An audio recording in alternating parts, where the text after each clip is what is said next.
السلام عليكم ورحمة الله وبركاته. إن الحمد لله نحمده ونستعينه ونستغفره ونعوذ بالله من شرور أنفسنا ومن سيئات أعمالنا.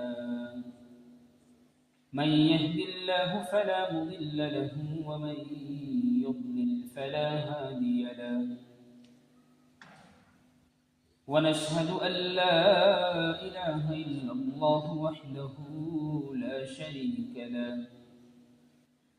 ونشهد أن سيدنا وسندنا وحبيبنا وطبيبنا وقلوبنا وأولانا محمدا عبده ورسوله. أما بعد فأعوذ بالله من الشيطان الرجيم. بسم الله الرحمن الرحيم. قل يا عبادي الذين أسرفوا على أنفسهم لا تقنطوا من رحمة الله إن الله يغفر الذنوب جميعا إنه هو الغفور الرحيم. وقال رسول الله صلى الله عليه وسلم: غضبي رحمتي غضبي، أو كما قال عليه الصلاة والسلام: آمنت بالله وصدق الله وصدق رسوله النبي الأمي الكريم، ونحن على ذلك لمن الشاهدين والشاكرين، والحمد لله رب العالمين. الحمد لله মহান রব্বুল আলামিনের শুকরিয়া। আল্লাহ তাআলা আপনাকে আমাকে এক হায়াত দান করে পবিত্র দিন ইয়াউমুল জুমআতে মসজিদে জামিতে আসার তৌফিক দান করেছে। এই জন্য সকলে সেই মালিকের দরবারে শুকর আদায় করি আলহামদুলিল্লাহ। আলহামদুলিল্লাহ। মুহতারাম হাজিরিন, ইয়াউমুল জুমআতে আল্লাহ তাআলা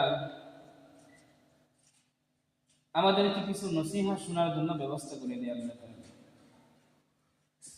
হাদিসের মধ্যে আসছে, ইন্না মিনাল বায়ানি নাসিহা, নিশ্চয় বয়ানের মধ্যে জাদু আছে। দিনের কথা বললে, দিনের আলোচনা শুনলে কলবটা গুনাহের মহল থেকে চেঞ্জ হয়ে আল্লাহ তাআলার দিকে ধাবিত হয়ে যায়। তো কালামুল্লাহ থেকে আয়াতে কারিমা তেলাওয়াত করেছি সূরা জুমার থেকে 24 নং পারা 3 নং পৃষ্ঠা থেকে তেলাওয়াত করা হয়েছে। আল্লাহ তাআলা এই আয়াতে কারিমাতে বান্দাকে একটা বিষয় জানাইতেছেন যে, বান্দা, তোমার গুনাহ বা বদি যে সমস্ত মন্দ কাজ করো না কেন, তুমি বান্দা কখনো নিরাশ হবে না। কারণ কেন?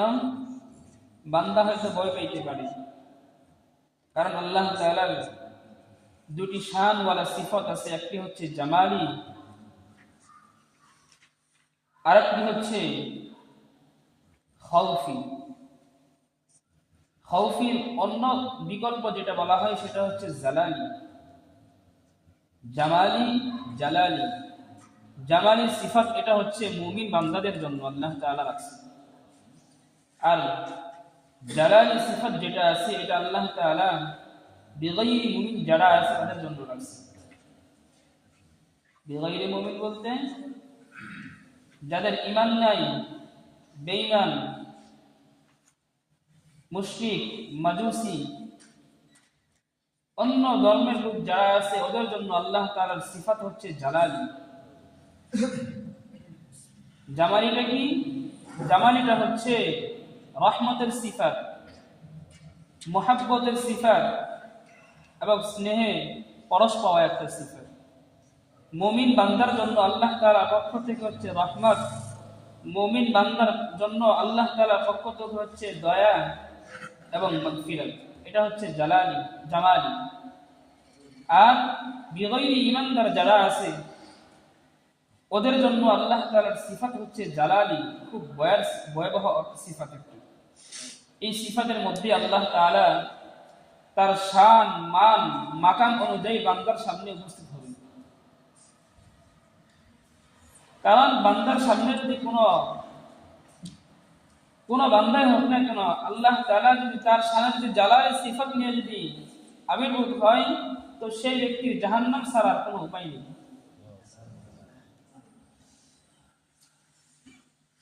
মুহতারাম হাজিরিন, রব্বে কারীম আল্লাহ তাআলা আপনার জন্য জালালি সিফাত রাখে নাই, জামালি সিফাত রাখছে। ময়দানে মাহশার যখন কায়েম হয়ে যাবে, আল্লাহ তাআলা নাফরমান ব্যক্তি যারা আছে ওদের জন্য আল্লাহ তাআলা কাফফার জালালি সিফাত নিয়ে আবির্ভূত হবেন। ময়দানে মাহশারে বসবেন এবং বিচারের জন্য দাঁড়াবেন। জালালি সিফাত যদি কোনো বান্দার জন্য সামনে আসে, তার জন্য জাহান্নাম অবধারিত। কারণ কেন? দুনিয়ার হাইসিয়াতে যখন বিচারপতি যখন বিচার করে, তার মন যদি ফ্রেশ থাকে, ভালো থাকে, হাস্যোজ্জ্বল থাকে, আশা করা যায় বিচারটা তার প্রতি আসে। যদি তার প্রতি রাগান্বিত হয়ে থাকে অথবা বিচারক যদি সেই লোকের প্রতি প্রতারিত হয়ে থাকে, তাহলে তার বিপক্ষে যখন সাক্ষী এবং প্রমাণ যখন দাঁড় করানোর পরে তার ফায়সালা হয়ে যায়, নয় ফাঁসি হয় নয় জেল হয়ে। অনুরূপ ভাবে ময়দানে মাহশার যখন কায়েম হয়ে যাবে, যারা ঈমানদার আছে আল্লাহ তাআলা তাদের জন্য জামালি সিফাত নিয়ে রহমতের দয়া করবে। আর যারা বেঈমান অথবা ঈমান আনছে তবুও গুনাহ করছে, জাহান্নামের অন্তর্ভুক্ত হয়ে গেছে, এই সমস্ত ব্যক্তির জন্য আল্লাহ তাআলা জালালি সিফাত নিয়ে হাজির হবেন। হাদিসের মধ্যে আসছে, দুই ব্যক্তিকে আল্লাহ তাআলা জান্নাতে যখন পাঠাবেন, আবার দুই ব্যক্তিকে যখন জাহান্নামের মধ্যে পাঠাবেন। দুই ব্যক্তি যখন জাহান্নামে যাইতেছে, জাহান্নামে যাওয়ার পর দুই ব্যক্তির মধ্যে এক ব্যক্তি আল্লাহ তাআলার দিকে ফিরে ফিরে তাকায় আর আশা করে আল্লাহ তাআলা হয়তো মাফ করে দিবে আমাকে। আল্লাহ তাআলা ফেরেশতাকে বলে, এই ফেরেশতাটা দাঁড়া, আমার বান্দা কেন আমার দিক ফিরে ফিরে তাকাইতেছে? ফেরেশতা আল্লাহ তাআলা জবাবে বলেন, মাওলা, ওই তো তোমার গফফার, তোমার গফফাতের সিফাত উসিলে করে সে তোমার দিকে বারবার তাকাইতেছে।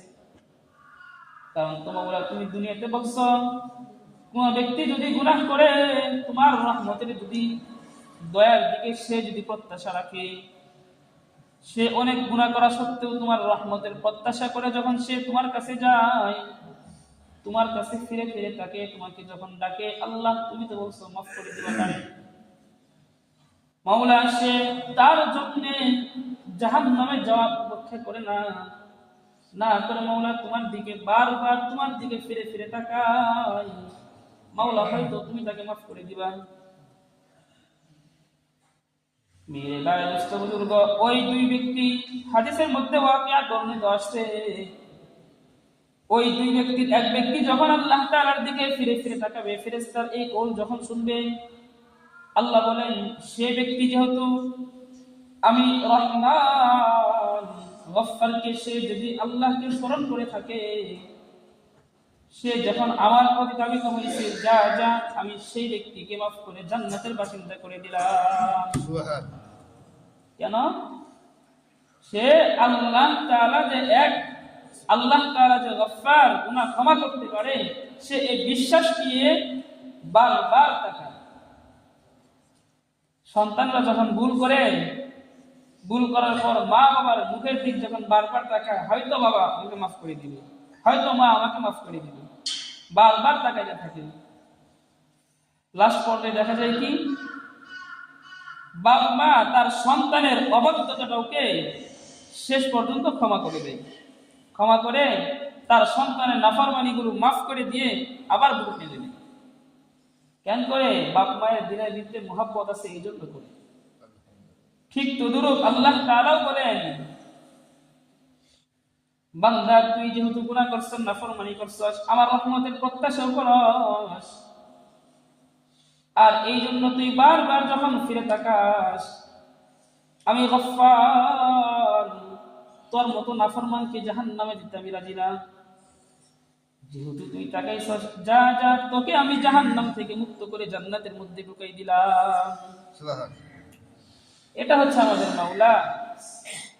শুধু তা না, হাদিসের মধ্যে রওয়ায়াত আছে, এক ব্যক্তি তো এইভাবে জাহান্নাম থেকে মাফ পেয়ে জান্নাতে ঢুকে যাবে। আরেক ব্যক্তি আছে, একসাথে জাহান্নামে যাওয়ার কথা ছিল, সে আর ফিরে ফিরে আল্লাহর দিকে তাকায় না। আল্লাহ বলছেন ফেরেশতা, যে ফেরেশতা ওকে নাও, তোমরা জাহান্নামে তাকে নিক্ষেপ করে দাও। যখন তারা যা ফেরেশতার সঙ্গে যখন যাইতেছে, যাওয়ার অবস্থায় আল্লাহর দিকে ফিরাই না। আল্লাহ বলেন, এই ফেরেশতা, আমার বান্দাকে তুই ধর, জাহান্নামে আগে ফেলিস না।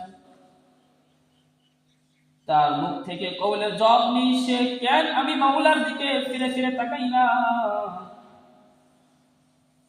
আল্লাহ ফেরেশতাকে কথা বলার পর বান্দার মুখ থেকে জবাব আসে, মাওলা,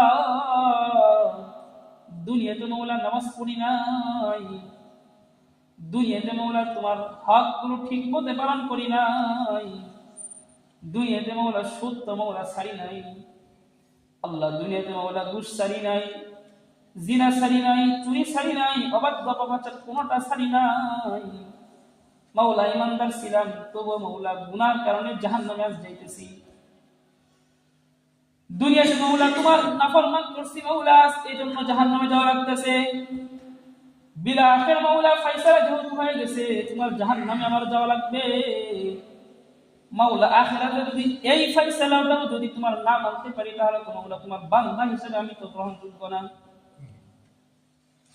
আল্লাহ বলেন, এই আমার ফেরেশতারা শুন, ওই ফেরেশতা যেহেতু আমার হুকুমটাকে মানছেন, আমি মাওলা গফফার, আমার হুকুমটা মানার কারণে তাকে জাহান্নাম থেকে মুক্ত করে আমি গফফার মাওলা তাকে জান্নাতে ঢুকাই দিলাম।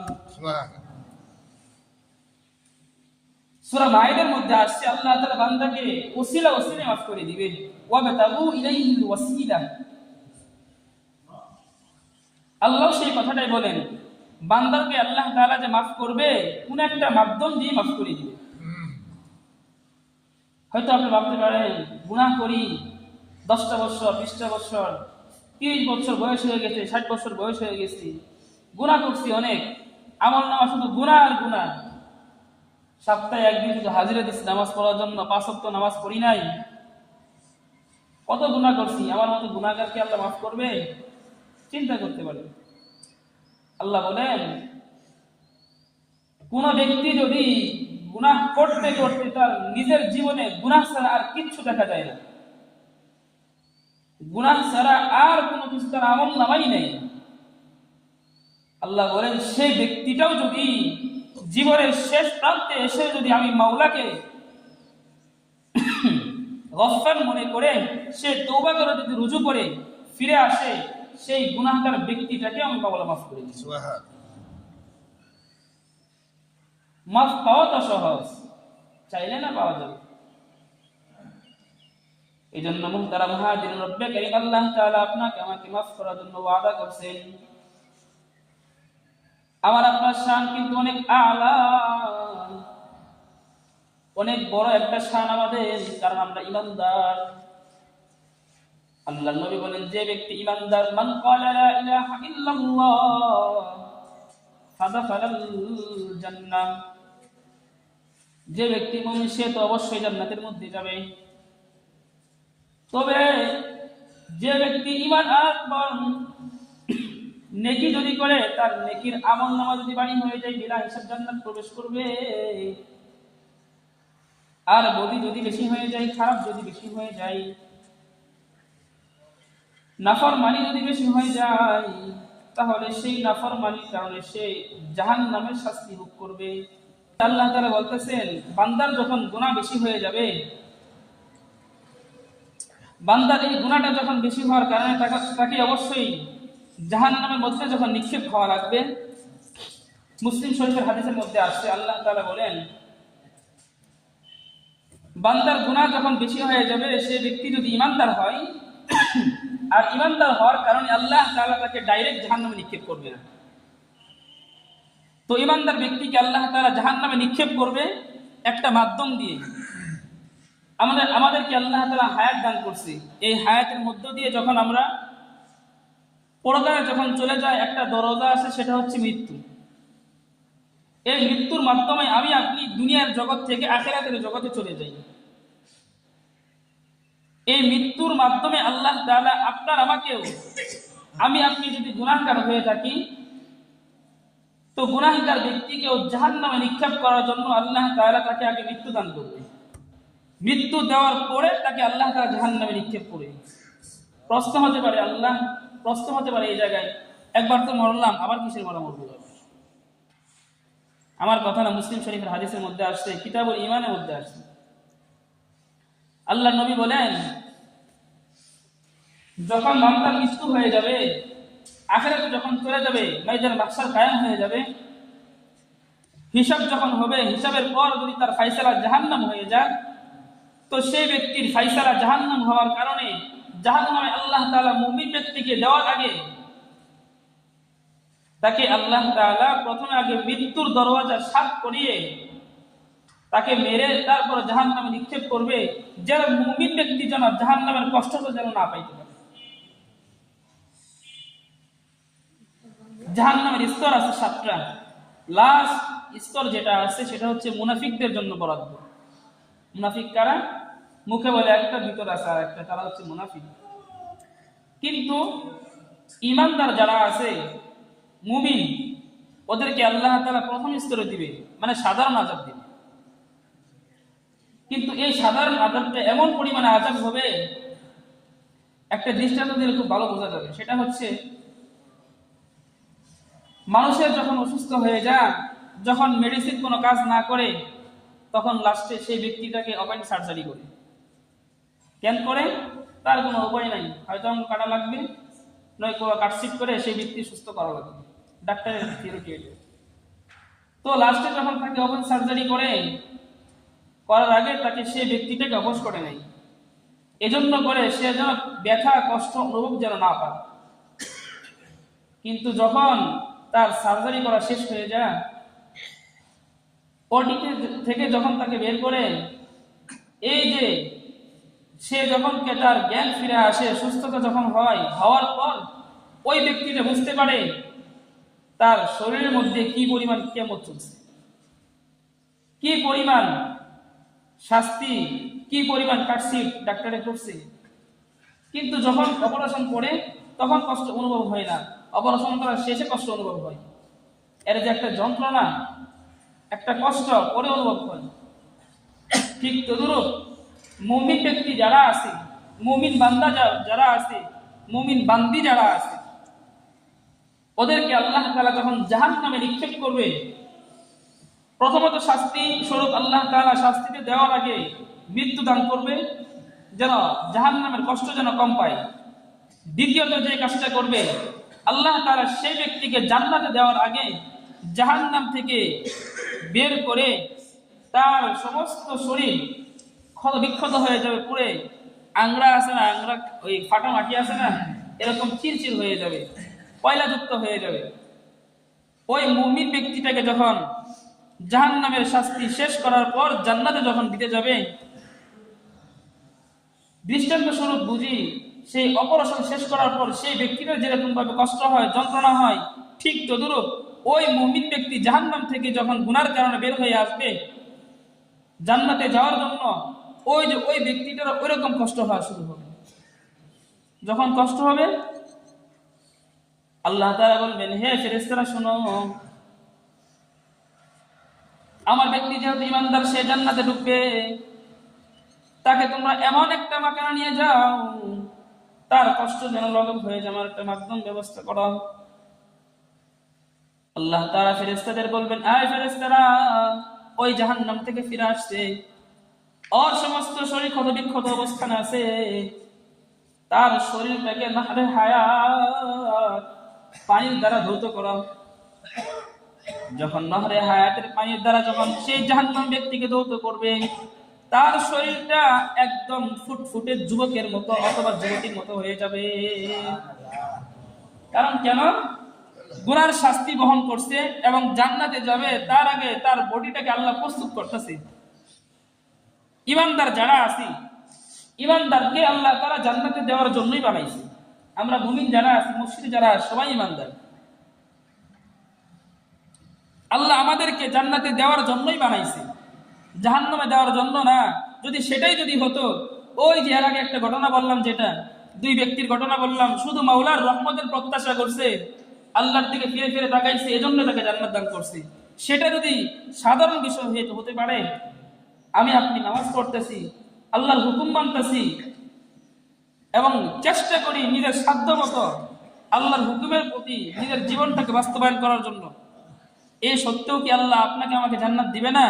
অবশ্যই দিবে। তো সেই প্রত্যাশা যদি হয়ে থাকে, ওই জাহান্নামে যদি যাওয়া লাগে, ওই জাহান্নাম থেকে বের হওয়ার পরে তার বডিটাকে জান্নাতের জন্য প্রস্তুত করে তাকে জান্নাতের মধ্যে ঢুকাবে। নাহলে হায়াত দিয়ে যখন ঢুকাবে, পূর্বে যে কষ্টগুলো হয়েছে সেই কষ্টগুলো তার জীবনে মনেই হবে না।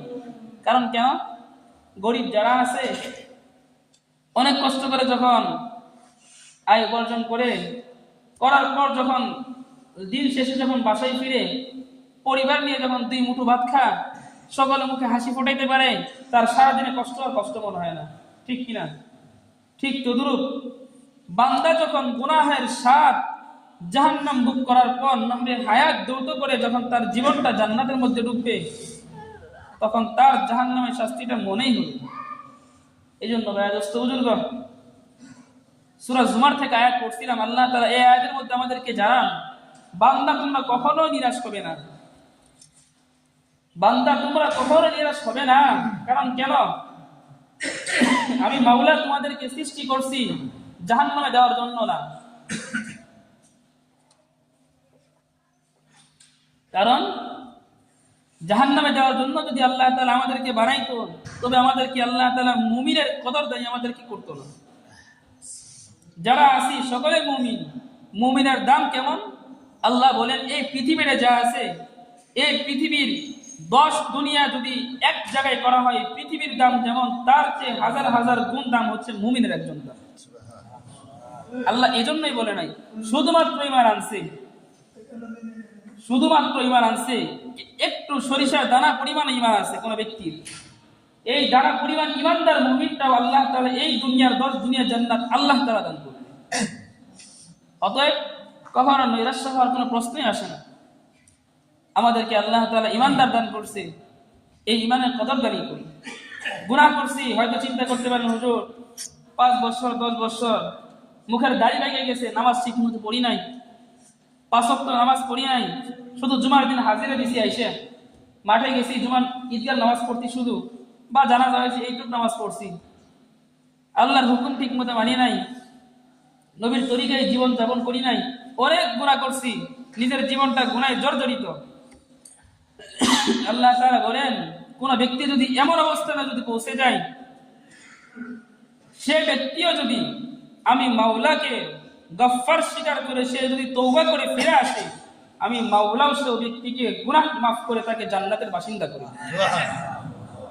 নিরাশ হওয়ার সুযোগ আছে? নাই। এজন্য পিছনে গুনাহ যা করছি মাজা মা মাজা লাইসা লাহু কাযা। আমি একটা প্রবাদ বলি, মাজা মা মাজা, পিছনে যা হইছে লাইসা লাহু কাযা, তার জন্য পেন ফেরেশানের কোনো কারণ নাই। হয়তো যখন দিনের বোঝ এসে যাবে, তখন আবার পিছনে নামাজ পুরো করেন নাই, তখন পড়তে এমনি মন চাবে।